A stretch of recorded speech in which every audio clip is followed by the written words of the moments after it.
Haïtiens, responsables de ce pays, spectateurs nationaux et internationaux, Haïti connaît une crise sociale et humanitaire sans précédent et le président de la République semble être prisonnier sous palais. Quelle absurdité! Le secteur privé est démissionnaire. Le peuple ressemble à une brebis égarée, affamée, étranglée par des politiques économiques incohérentes, victime de l'instabilité sociopolitique et qui cherche un refuge, qui crie vive et abat constamment. Quelle triste situation, quelle déception pour Haïti aux yeux de ses soi-disant amis de l'international. À la vue de toutes ces méchancetés, ces incivilités, ces abus, ces luttes enchaînées et effrénées qui servissent dans ce pauvre pays, à quoi devrions-nous nous attendre encore? Le peuple haïtien, le secteur privé et les petits commerçants du pays doivent-ils continuer à payer les pots cassés des irresponsabilités de nos dirigeants politiques, de l'amateurisme de nos gouvernements et la négligence de nos chefs d'État face à cette crise sociopolitique et économique archaïque qui conduit notre cher Haïti à la faillite?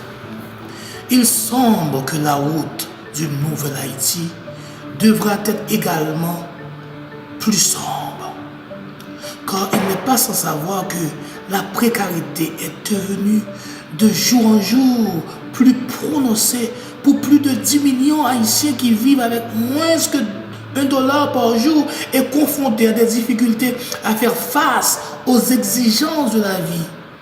Les frais alimentaires sont très coûteux, très chers en Haïti.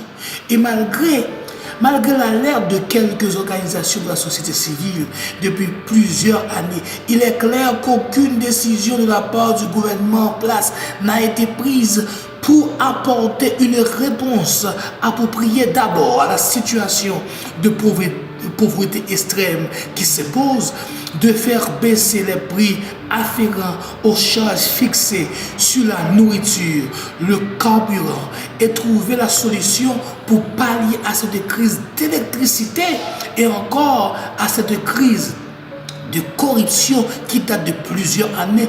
Maintenant, on parle de Petro-Caribé. On cherche une réponse claire sur le dossier de Petro-Caribé. Le gouvernement haïtien semble être en mode d'ignorance.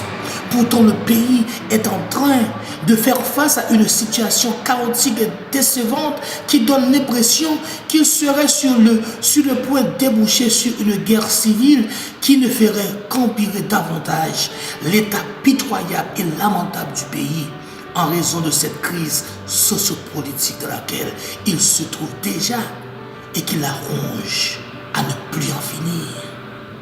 Face à une telle situation, une situation déstabilisatrice, il y a de l'urgence d'apporter une réponse rapide sur la situation d'instabilité socio-politique de notre pays afin d'éviter de projeter une image à la fois négative et décevante d'Haïti aux yeux de nos spectateurs nationaux et internationaux. Et puis, les véritables patriotes et compatriotes ne s'entre-déchirent pas, mais ils s'allient pour défendre leur pays quand celui-ci retrouve en danger. Qui ça nous fait? C'est gouvernement Goumé.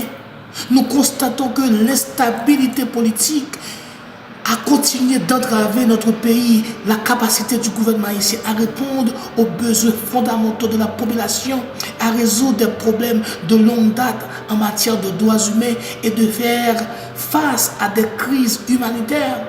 Nous constatons, chers frères haïtiens, que le peuple haïtien est toujours exposé à des risques environnementaux tels que déforestation massive, la pollution industrielle, et il ne bénéficie aucun accès à l'eau potable et à des installations sanitaires. Le peuple est délaissé. Nous constatons encore qu'au niveau du système de justice pénale, les prisons sont remplies.